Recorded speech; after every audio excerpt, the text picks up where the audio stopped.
Kaya po, kung titignan po natin dito, una nang umibig yung Ama sa atin, isinugo niya ang kanyang buktong na anak.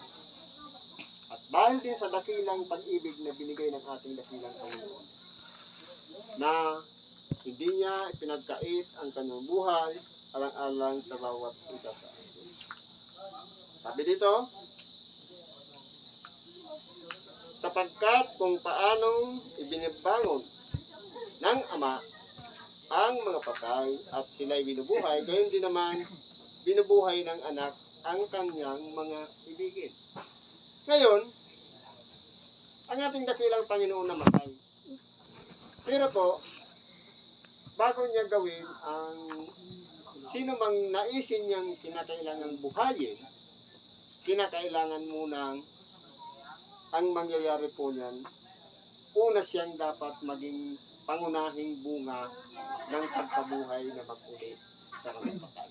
At pagkatapos nun, yung mga nanaisin niya namang buhayin, pagkakalooban niya naman ng buhay na mag-uli sa mga patay.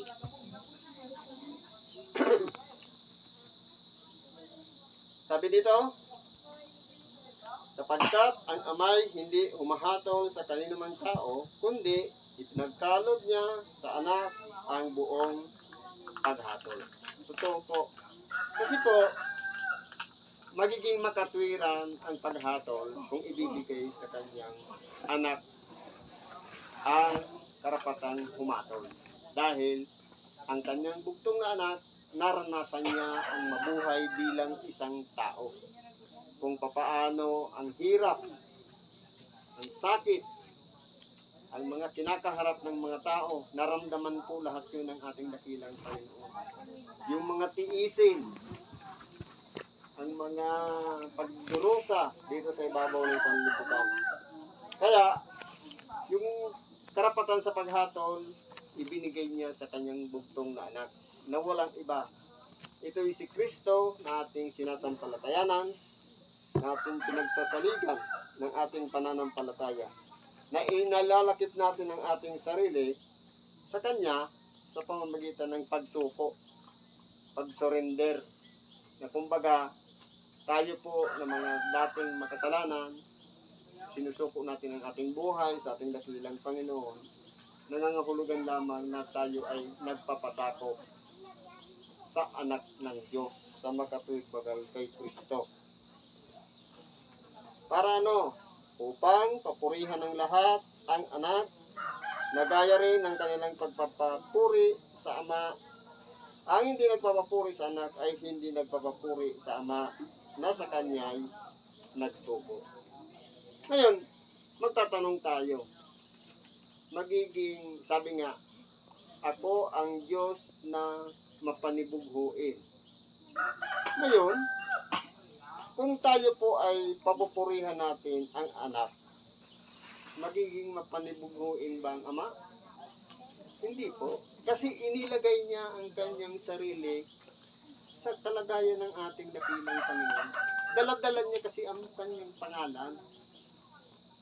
Na siya, isang Diyos na Ama, ang kanyang anak tinawag naman na Diyos na anak.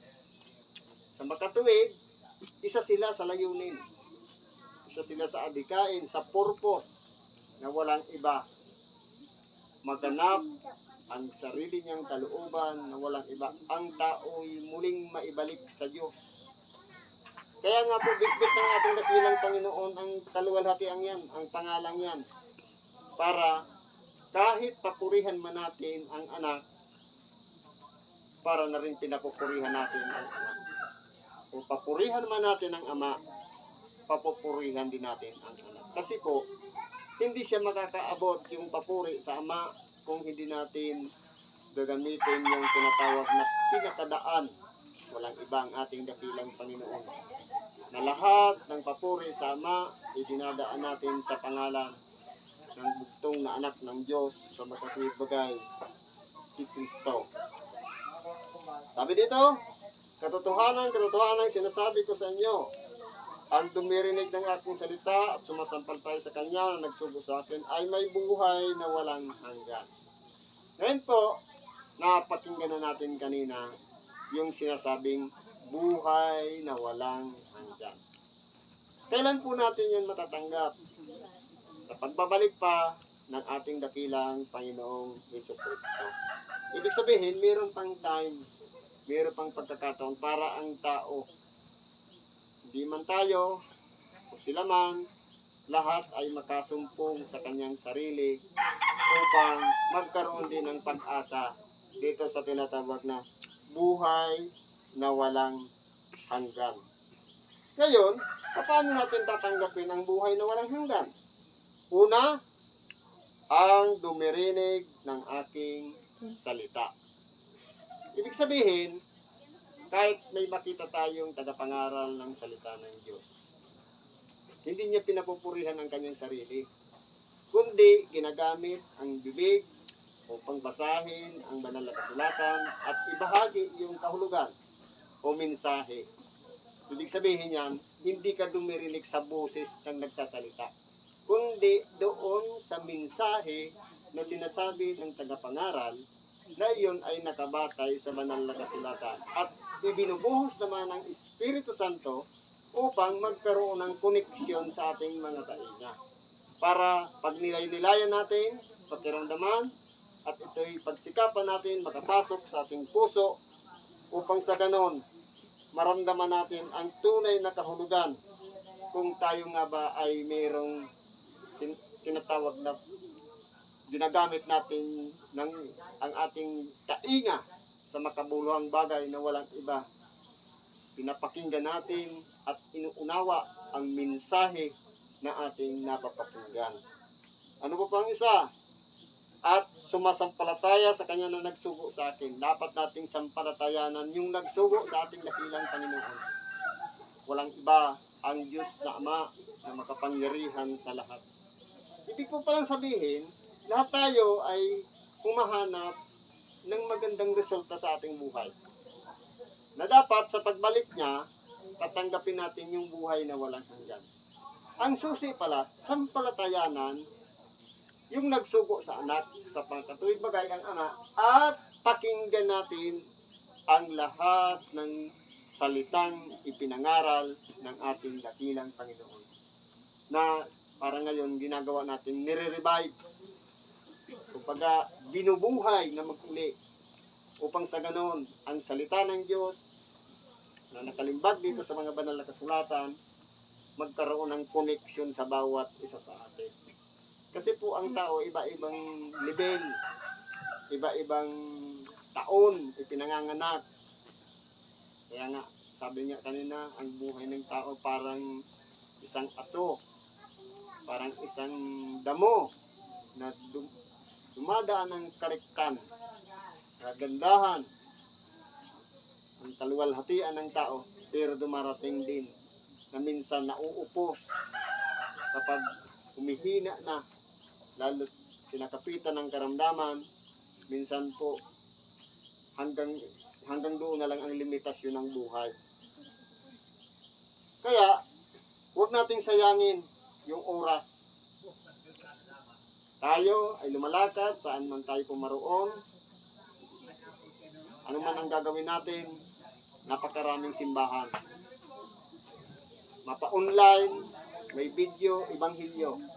At kung ano-ano pa man para makarating lang sa ating pandinig ang mensahe o tinatawag na ibanghilyo. Kaya huwag nating sasayangin yung buhay na ipinagkaloob sa atin dito sa ibabaw ng sanlibutan para makamit natin yung pinakaasam-asam natin na buhay na walang hanggan. Kaya pag sinabi po kayong dumirinig ng ating salita, ibig sabihin yan, ginagawa nating pinakabatas sa ating pamumuhay. Kumbaga, ito na yung nagpo-control na ang ating pagkatao na hindi na natin babalikan yung mga dati nating ginagawa. Halimbawa, sabi ng ating dakilang Panginoon, narinig na itanan yun nung una, ibigin mo ang iyong kapwa at kaputan mo ang iyong mga kaaway. Dati yun. Ngunit, ngayon sinasabi ko sa inyo, ibigin ninyo ang inyong mga kaaway at idalangin ninyo ang sa inyo'y nagsisiusin. Kumbaga, ikinurit ng ating dakilang Panginoon Kung dati, pagkaibigan, kaibigan, pagkaaway, kaaway.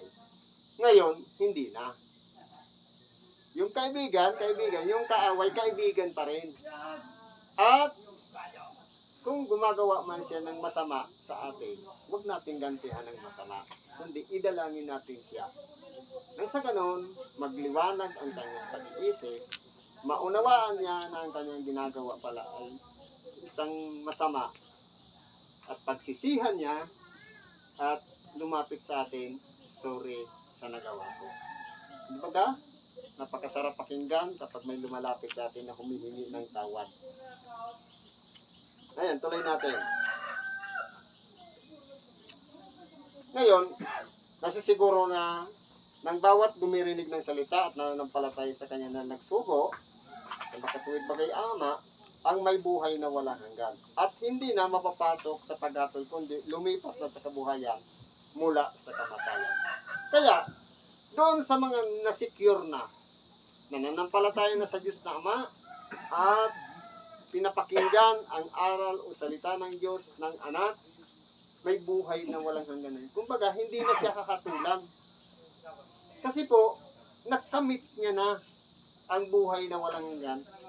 Nakaprepare na yan na sa pagbabalik ng ating dakilang Panginoon mo na tatanggapin yung pinaka-reward. Pero hindi pa ngayon. Kasi marami pang mga tao ang hindi pa nakakilala sa Diyos at hindi pa pinapahalagan ang Ebanghelyo. Binibigyan pa sila ng chance para maging katulad din natin na masecure din ang sarili na magtamit ng buhay na walang hanggan. Parang insurance yan. Ang insurance, sabi nga, yan ay pagsisiguro na kung sakaling mamatay ang isang tao, may makiklaim ang maiiwanan. Katulad po yan ng buhay na walang hanggan.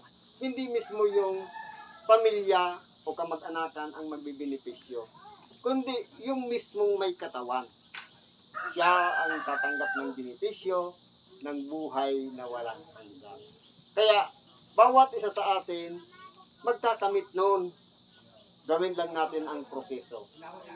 Pagpalatayanan natin yung Ama na nagsugo sa ating dakilang Panginoong Jesucristo at pakinggan natin ang Ebanghelyo na kanyang ipinangangaral upang sa ganon mabuhay tayo ayon sa kalooban ng Diyos.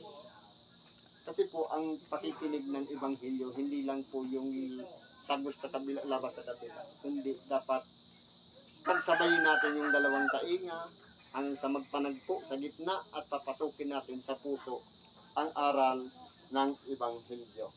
Sabi dito, katotohanan sinasabi ko sa inyo, dumarating ang panahon na ngayon nga, na maririnig ng mga patay ang tinig ng Diyos at ang mga karinig ay mga bubuhay. Ngayon, magtatanong tayo. Sabi na matay na. Kumbaga, wala na siyang malay. Hindi na siya nakakagalaw. Pero, pagdating po kasi sa salita ng Diyos, tumatagos yung kahit sa patay. Kasi po, meron siyang kaluluwa. Meron pa siyang espiritu na handa pang umunawa ng Ebanghelyo. Handa pang pakinggan at pahalagahan ang Ebanghelyo. Kumbaga, sa paningin lang natin, patay na. Kasi po, ang kahulugan ng kamatayan, separation. Umiwalay lang yung kaluluwa o espiritu ng isang tao sa kanyang katawang laman. Yun yung separation. Ngayon, ayaw natin mangyari yung ikalawang separation o yung pagkahiwalay sa Diyos. Na yung ating kaluluwa papunta dun sa halip na sa kaluwalhatian ng Diyos, napunta sa impyerno. Second separation. Sino po naman ang magugusto niyan? Siyempre ayaw lahat niyan. Pero dahil nga tayo nasa laman, minsan meron mga bagay na gusto nating gawin pero hindi natin ginagawa dahil po yan sa pita ng laman. At meron naman ayaw nating ginagawa lalong-lalo na ang magkakasala o nagkakasala. Pero palagi natin ginagawa dahil pa rin po yan sa katawang laman. Kaya kapag ang aral o salita ng Diyos, pinapakinggan natin at inilalagay natin sa ating mga puso, ito po yung nagiging nagpo-control kasama ng ating sariling budhi upang hindi natin magawa ang labag sa kalooban ng Diyos. Sabi dito sa insert,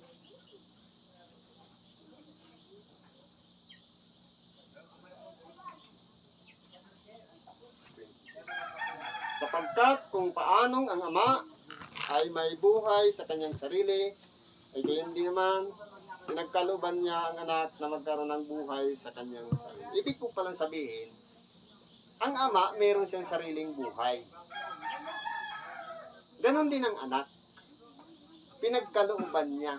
Kaya nga, nung mamatay si Kristo dahil sa ginawa ng mga tao at dahil sa kahirapan na tiniis niya, naubusan siya ng dugo, may karapatan siyang kunin muli ang kanyang buhay. Yun ang utos ng Ama sa kanya na dala-dala niya. Kaya 3 araw lang siyang namatay at pagkatapos nun muli siyang nabuhay na maguli. Ibig sabihin, napagtagumpayan ng ating dakilang Panginoon ang buhay.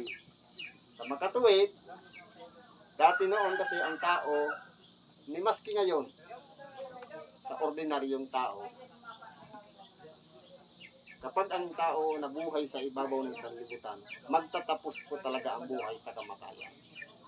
Pero dahil kay Kristo, na siya nabuhay din bilang tao, na nagkatawang tao, kasi anak ng Diyos, siya ang naging unang bunga ng pagkabuhay na mag-uli sa mga patay. Nagkaroon tayo ng chance na dahil nga siya may buhay sa kanyang sarili, meron din siyang karapatan sa bawat isa sa atin. Nagagantimpalaan niya tayo ng buhay na walang hanggan. Kasi napagtagumpayan niya po yung kamatayan. Ibig sabihin, lahat ng nagtitiwala sa kanya, o sa Ama man, at nakikinig ng kanyang ebanghelyo, ay may nakalaang buhay na walang hanggan.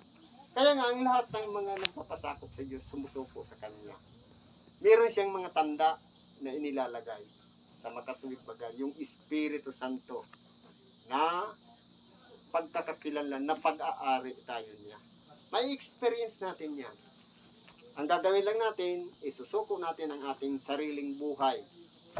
Sabi niya, kung ibig ni naman sumunod sa akin, itanggi ang kanyang sarili.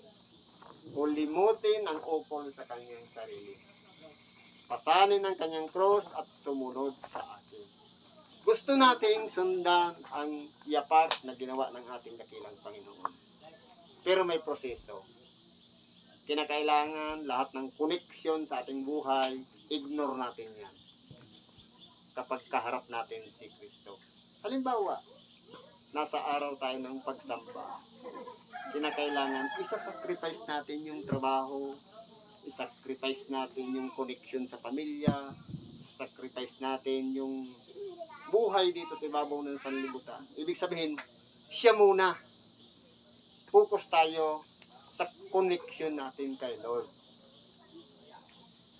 Yan ang itanggi mo ang iyong sarili. Pasanin ng cross.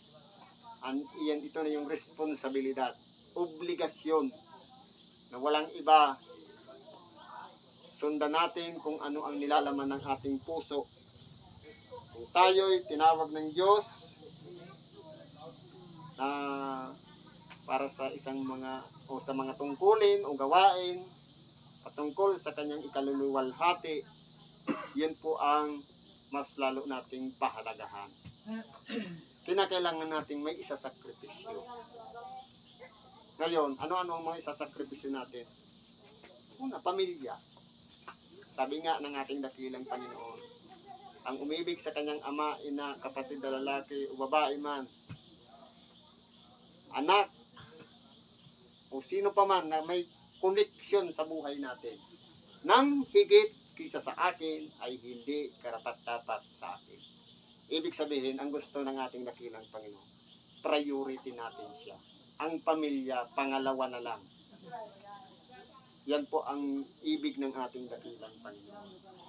Kasi po, hindi makakapokus ang isang tao kung hati yung pag-iisip. Kasi, nagsisimba ka, nag-aalala ka sa naiwanan mo. Pero kung focus na kay Lord, bahala na si Lord sa naiwanan mo. Siya na po ang mag-iingat yan. Kasi may connection tayo sa Kanya. Babantayan niya ngayon, magpapadala siya ng tagabantay doon sa bahay na iniwanan mo. Dahil, alam mo na, isinusuko mo ang iyong sarili sa Kanya. Ganun po ang mga halimbawa. Kaya ngayon, alam natin, may buhay ang Ama sa Kanyang sarili, may buhay din si Kristo sa Kanyang sarili. Kaya, tinanggap niya yung pagkabuhay na mag-uli sa mga patay. Sabi dito, at binigyan niya siya ng kapamahalaang makahatol sapagkat siya'y anak ng tao. Totoo po. Naranasan niyang maging isang tao, kaya ang paghatol niya gagawin niyang makatarungan. Lamang, nasa proseso pa tayo ng pagsubok o para malaman yung purity ng ating pananampalataya. Nandyan yung iba-ibang mga nararanasan natin, mga problema, tukso, pagsubok, na parang katulad ng isang apoy na dinadarang ang ating sarili. Kung pure na pure bang ginto, kung tapat tayo sa Diyos, pagdadaanan natin yung apoy na yan. Ngayon, kahit ang ating dakilang Panginoon man, dinanas niya. Napakaraming mga taong nasa paligid niya ang sumubok sa Kanya para isuko niya ang Kanyang pinakalayunin na ialay ang Kanyang buhay. Pero naging tapat siya sa Diyos. Hanggang kamatayan, isinakripisyo niya ang Kanyang sarili. Ni kahit isang salita na masama, walang lumabas sa Kanyang bibig. Kundi naging tapat po siya. Hindi lang sa Diyos, kundi sa Kanyang sarili. Lalong-lalo na doon sa mga propeta na pinangunahan ng Espiritu Santo para magsipanghula sa mga bagay-bagay na Kanyang dadanasin. Lahat yun pinahalagahan, wala pong sinayang na hindi masunod lahat yun. Ganun po ang buhay ng ating dakilang Panginoon. Sabi dito, at binigyan niya siya ng kapamalahan makahatol sapagkat siya'y anak ng tao. Huwag ninyong ipanggilalas ito, sapagkat dumarating ang oras na ang lahat ng nangasalibingan ay makakarinig ng Kanyang tinig. Ibig po palang sabihin, kahit tayo man ay mamatay, sa oras na mapakinggan natin ang tinig ng Panginoon, tayo po ay magkakaroon ng kamalayan. Gagana lahat, pati yung tainga na yan, sapagkat doon natin malalaman o mamalayan na makapangyarihan ang Diyos. Kahit ang patay makakarinig ng tinig ng anak ng Diyos. At pagkatapos na sila'y makarinig, sila'y magsisilabas. Ang mga nagsigawa ng mabuti ay sa pagkabuhay na mag-uli sa buhay, at ang nagsigawa ng masama ay sa pagkabuhay na mag-uli sa paghatol. Kaya ngayon, ibig po palang sabihin, mula noong panahon hanggang ngayon, hanggang sa mga susunod pang panahon, lahat tayo ay mamamatay. Kapag nagsalita na ang anak ng Diyos, lahat ng mga namatay, magkakaroon ng malay, mapapakinggan nila ang salita ng Diyos. Ngayon, depende sa gawa ng bawat isa, doon na tayo isiseparate. Yung nabuhay, naging mabuti dito sa ibabaw ng lupa, sa pagkabuhay na mag-uli sa buhay. Ibig sabihin, nakasiparate na yon, magkakamit yun ng reward, buhay na walang hanggan. Pero isa nagsisigawa ng masama, isiseparate din. Meron pang hindi pa sure, pwede pang mapahamak o pwedeng parusahan. Kasi po, hahatulan pa. Pero hindi katulad ng dito sa ibabaw ng sanlibutan, ang paghatol dito, kinakailangan mong taga-depensa. Hanap ka pa ng magaling na abogado para i-defensa mo yung sarili. Ngayon, pagdating sa ating dakilang Panginoon, hindi. Ang pinaka-abogado dyan, ito, salita ng Diyos. Babasahan ka ngayon. Di ba ganitong pizza napakinggan mo, tapos kinabukasan ginawa mo, naglabag ka, ito ang sala mo. Ganun po ang paghatol ng Diyos. Kaya hindi po natin pwedeng sabihin na itong 17 ng Oktubre, napakinggan natin, hindi natin pwedeng sabihin sa pagbalik ng ating dakilang Panginoon, wala akong napakinggan ng ganyan. Kasi po, nakarecall po yan. Hindi po natin maikakaila. Kaya, ipagkatiwala lang natin ang ating sarili sa Diyos. Hanapin natin yung pinaka-connection natin sa Kanya.